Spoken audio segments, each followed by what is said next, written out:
Welcome to the Business of Apparel podcast. This is the place to learn how to start and scale your own apparel brand and fill it with loyal customers for years to come.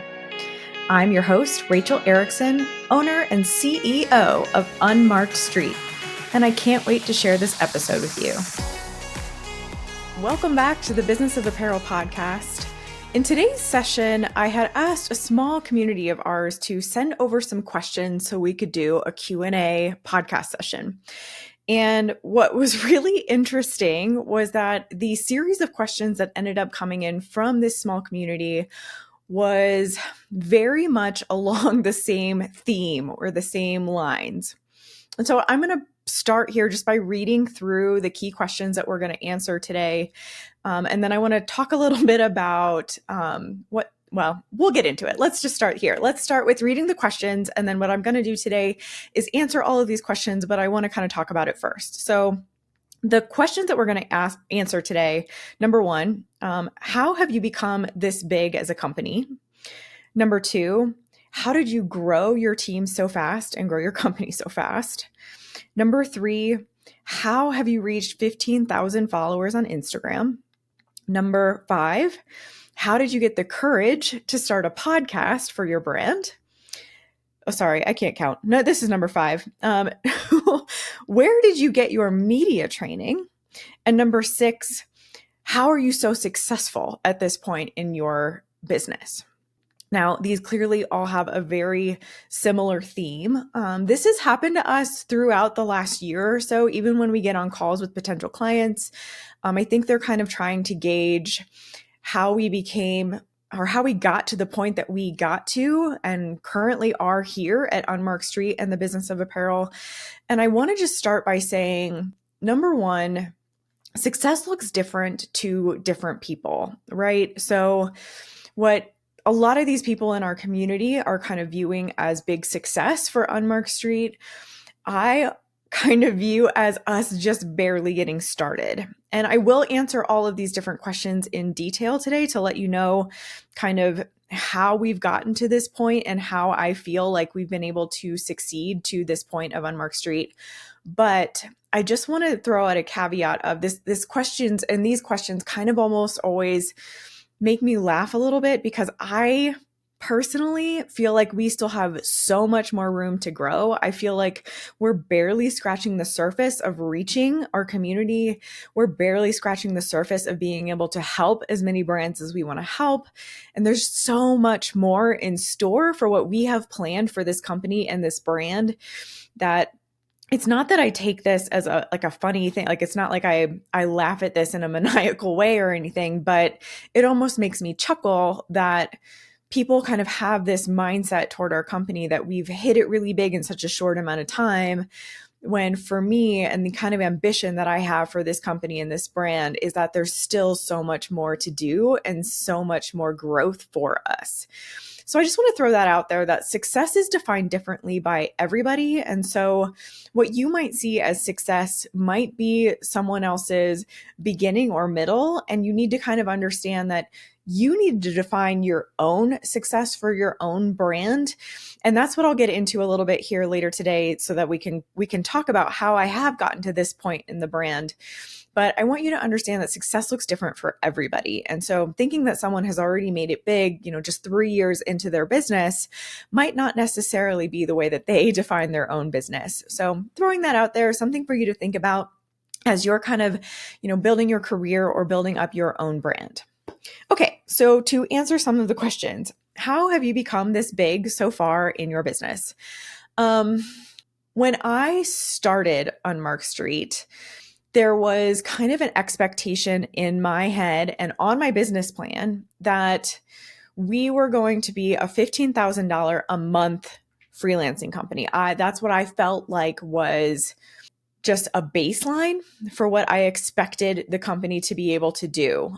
And understanding now what that mindset meant to me at that time, when I look back on that, I realize that it was that energy. It was almost that like manifestation power that I didn't even realize I had that helped me get to a 5-figure-a-month company on a steady income faster than maybe some other companies do. And so a lot of this comes down to mentality, what you expect for your own brand. And I know that sounds really frou-frou. Like I've heard that a lot throughout building our company to this point as well. And it's all about mindset. And if you just believe that you can make a certain amount of money, you'll get there. And to be honest, I have a lot of barriers around a lot of mental barriers around getting to the next level with our brand. What is that next level of money that I believe is just standard for Unmarked Street and the business of apparel? And so even though we're kind of in that low 5 figures regularly, and that looks like a lot of success for a lot of other businesses out there, I felt when I started Unmarked Street and I started my freelancing journey, that was going to be bare minimum. That was me saying to my husband and my family, like, this is proof that I can do this. This 5 figures a month means that I can support us. I can bring home the type of money that we expect to really feel like me starting this venture is a good idea. And so I put that out into the world and I drove myself to get it. I think the reason that I had that in my head is because I had seen proof of it. So I have some other friends who have gone and done freelancing and consulting in the apparel and fashion space. I knew what kind of money they were bringing in on a monthly basis based on monthly retainers working at certain companies. I had been in a corporate role and hired a lot of freelancers and consultants to come in and help us when we needed like to fill gaps on our team, or we didn't have headcount, but we needed extra work done. So I knew what we were paying them. Like I was in charge of paying those invoices. So there was a knowledge there of that it was possible. And so me putting that out into the world, I think was a huge part of me getting to the point where we are today. And I will also say, I believe that beginner's luck is a thing.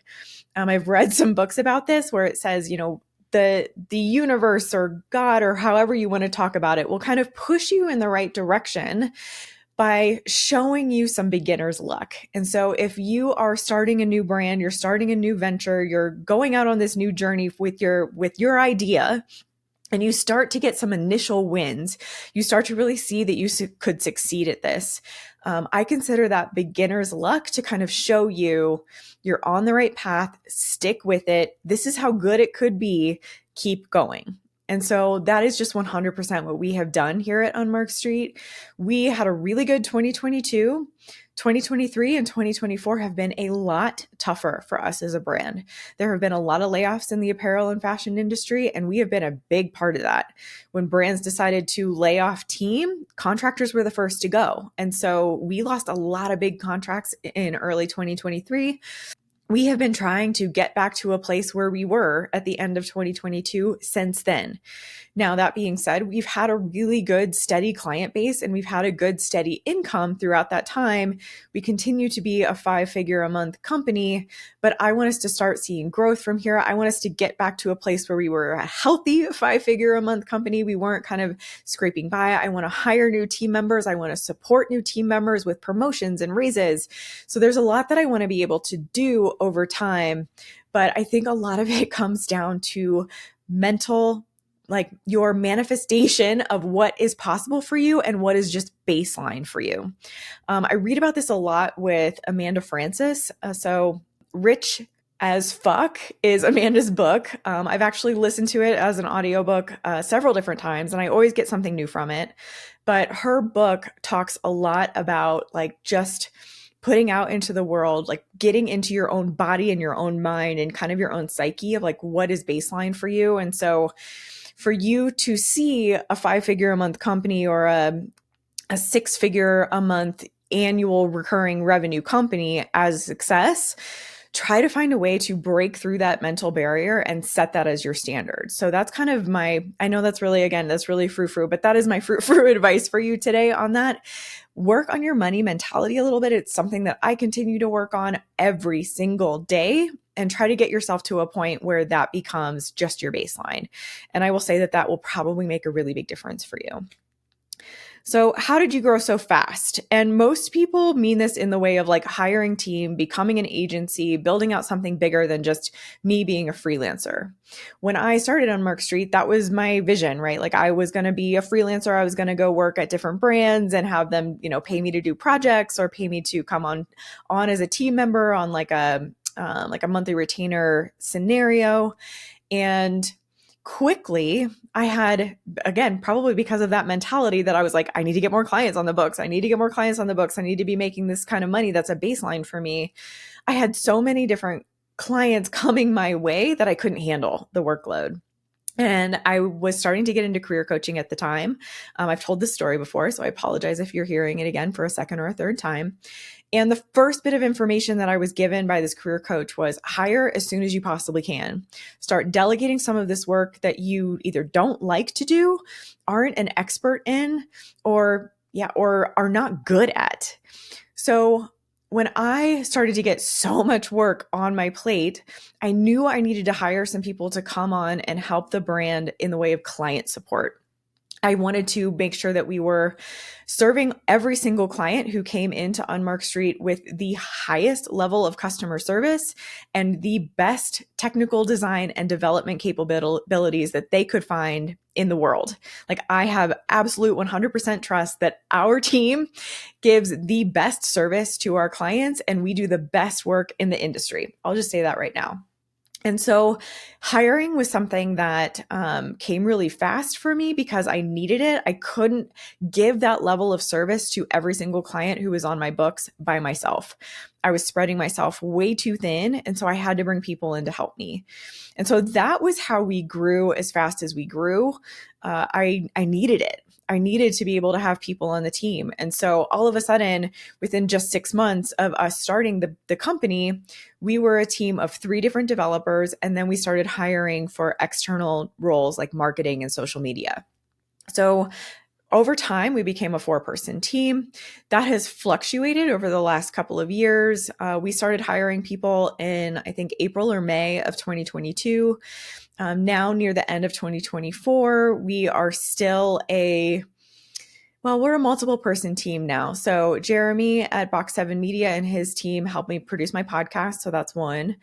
Corinne Goodman, who's based out of the UK, is now helping us with all of our different funnels, all of our different workshop copies. She's helping us with some meta ads. So Corinne is a new addition to the team who has been really crucial. And I love working with Corinne. Mary Coates is our new customer solutions manager who, if you're interested in working with us, you will definitely get the chance to meet Mary. She's great. She has a product development background and she knows the apparel industry inside and out. So that's a huge advantage to us while she's helping our customers get wins. And then we have Jessica, who is still on the team as my lead product developer, and we have me. We also we had Ella Ripley Rodriguez on our team, who is an intern from UCSC. Ella is amazing. She was with us for an entire year as an intern, helping with marketing, helping me with data analytics, helping me with sales and engagement. And so if you've been hearing from us, you may have been hearing from Ella. She just decided to leave Unmarked Street recently because she got tapped to write a research paper for her graduate program. We are super excited for Ella. And so we've kind of let her fly and open up her wings and go off and write that research paper and get those credentials under her belt so that she can get into graduate school and continue progressing in her career. So we're still a small team. We still function on a very small way, but we've gotten to this point because I had to. And because I was brave enough to take that advice from my career coach at that time and decided to hire as soon as I possibly could. Number 3, how did we get to 15,000 followers on Instagram? This one honestly still even blows my mind.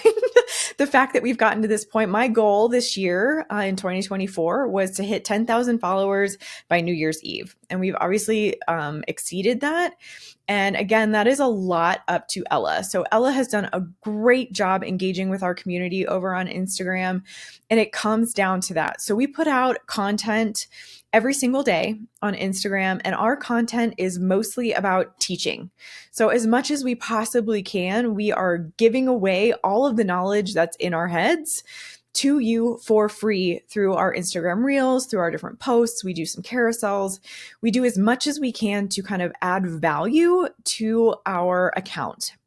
Beyond that, we also do outreach all the time. So we are constantly commenting on our community's posts. If we see something really cool or we love someone's new collection piece, we make sure to be in their comments and let them know that we love all of the things that they're doing. So that engagement is helping us do the growth. I think it is 100% that engagement. It is people kind of seeing that we are active in our community. Ella, it has been active on the platform every single day for a year.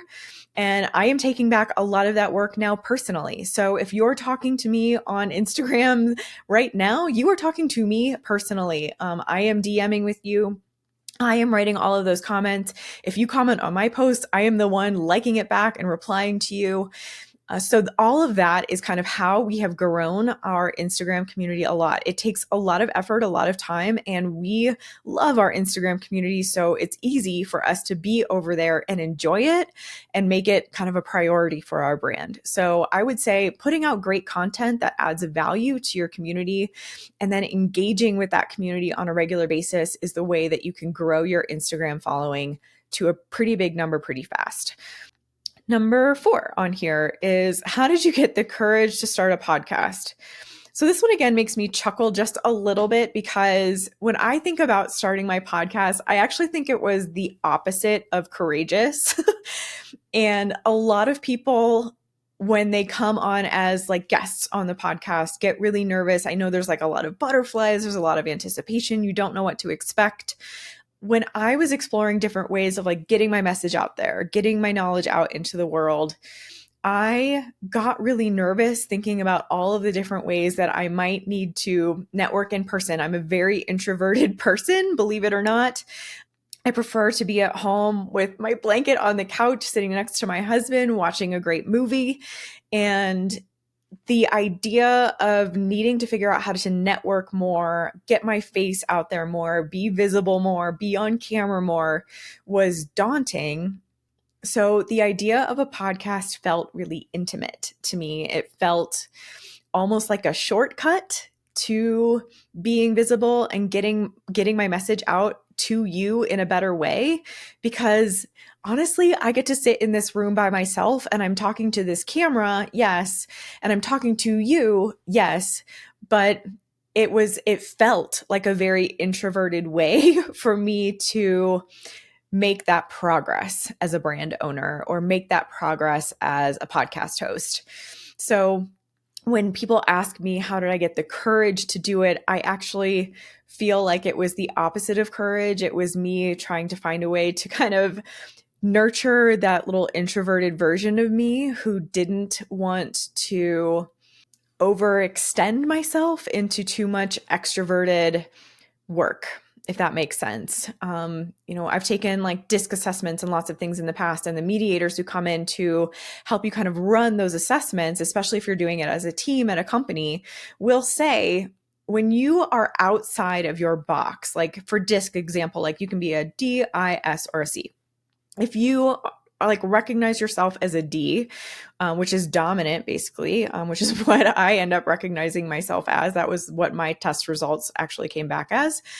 And you end up having to perform as another segment throughout the majority of your day. So let's say I have a lot of I's that I'm working with, but I recognize myself as a D, and I need to perform a lot of my tasks in the I sector to please my teammates or to be able to co-work with them in a really cohesive way. I am going to end my day exhausted. I'm going to go home and be so tired because I didn't get to perform my function of every single day in a way that was inherent to me as a single person, right? So that goes a lot, I think, into introverted versus extroverted people as well. So for me, naturally as an introvert, when I have to be extroverted, I end my day exhausted. And so by doing the podcast, this was a way for me to get the work done in a way that made sense for me, that wasn't going to tire me out, because taking care of myself is also taking care of the business. It is also taking care of my family. And so I needed to be able to put that first. So courageous is not necessarily a word that I would use, but that's what led me to start the podcast. And I love doing this podcast. So it's one of my favorite things that I do. It is hopefully something that we will do for years and years and years. And so that's just a little bit of insight into why I do it and how it came to be. Where did you get your media training? So I, in 2022, found a group called Inspired Living, and Carrie Murphy, who teaches and owns Inspired Living, it has been in media and has been on TV and has been on video for years, since she was 11 years old.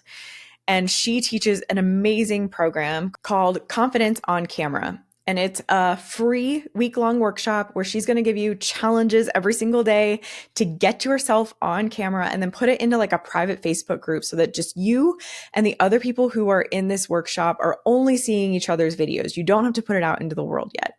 She's going to help you evaluate like what you could do better. And then from there are different options that you can kind of go into with the Inspired Living group. Now, I took a really big journey with Inspired Living. I ended up going all the way into their Luminary program, which is their top mastermind that you can get into. And I really built out my video muscle by being a part of that group. I also learned a lot about like giving speeches and giving talks and being a lot more natural on camera, not being intimidated by the camera, and understanding that like my voice is my voice. And even though at the beginning I was like, oh my God, is that my voice? Do I really sound like that? Like now it's just is what it is. And I'm used to hearing it and whatever, no big deal. I look how I look, right? Like you can make fun of me for the way that I look in any way that you want to, but I can't necessarily change that in 30 seconds. So this is how I look. This is who I am. And I think that bit of confidence and that ability to kind of get over it because you've built that muscle, you've been on camera enough, you are doing it on a constant basis, I think is something that really helps with the training. And so their training builds on that over like however long you decide to be with them. So I've encouraged a couple of different friends to go through their program.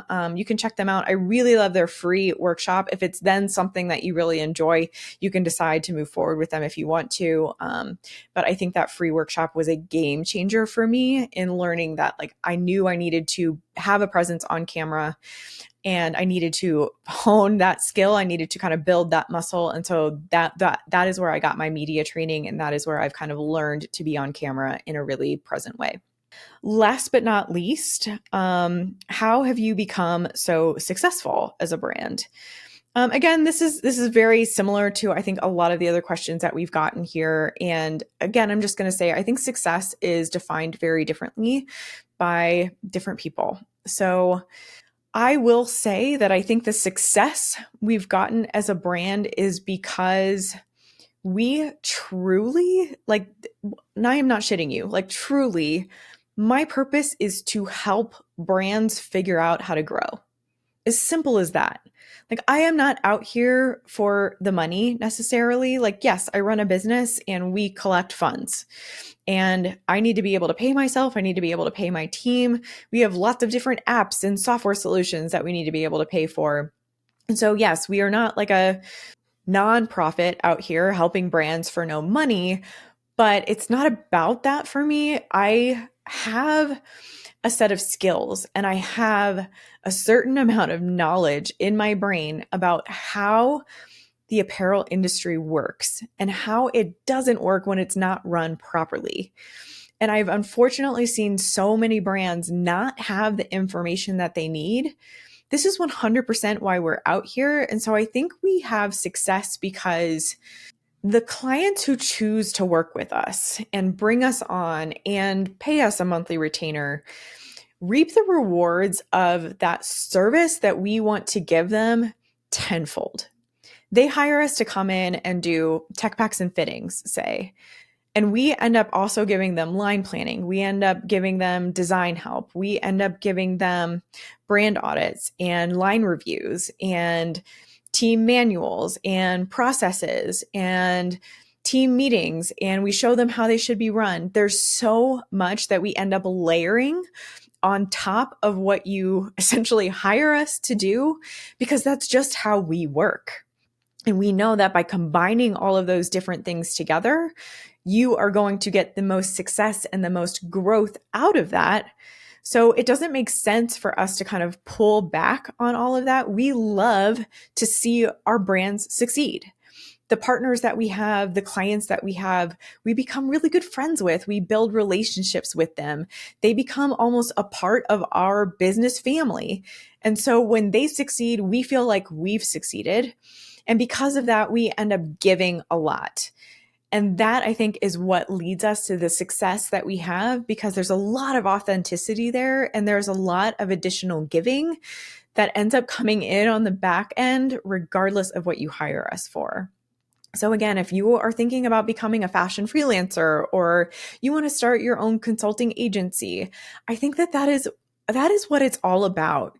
It's about taking your knowledge, your information that you have, your skills, your talent, and offering them to people in a way that they never would even expect. And when you can deliver services and when you can deliver at a high value like that, I think it will deliver success to your company better than you could ever expect. So I want to thank all of you who were part of that small community that we reached out to, who was able to send in questions. I'm honestly humbled and honored that a lot of you feel like we are as successful as we are. And it really moves me that we might be leading the way, or we might be showing others that it can be done, or what success might look like to them, to let them know that it is 100% possible. Because like I said, that's how I started. I saw that it was possible and it allowed me to get to where I am today. So again, thank you for being here with me today. If this episode was helpful to you in any way, we would love for you to leave a review. And please reach out to us anytime that you would like. If being a client of ours sounds good after hearing how we service our clients, please go to unmarkedstreet.com/apply. We would love to hear from you. Hear about your brand by getting on a call with us. We do 100% free discovery calls with anybody who is interested. So please head over there if you're ever want to get to know us a little bit better or want us to know a little bit about your brand to see if we could help. We really look forward to meeting with you someday. In the meantime, thanks again for joining me, and I'll see you next week. Thank you so much for listening to the Business of Apparel podcast. I would so appreciate hearing your thoughts on the show. And if you know someone who could benefit from it, please share it with them. My biggest desire is to help other apparel professionals understand the nuances of our industry so we can all work toward making better product for a better world. If you would like to connect further, I'd love to invite you to send me a message through my website, thebusinessofapparel.com, where I do weekly trainings through my YouTube video channel, a weekly newsletter, blog articles, and so many more resources to help you start and scale a profitable apparel brand. This podcast is produced by Box 7 Media, who I cannot speak highly enough of. If you're looking to start your own podcast, you can reach out to Jeremy at Box 7 Media on LinkedIn anytime.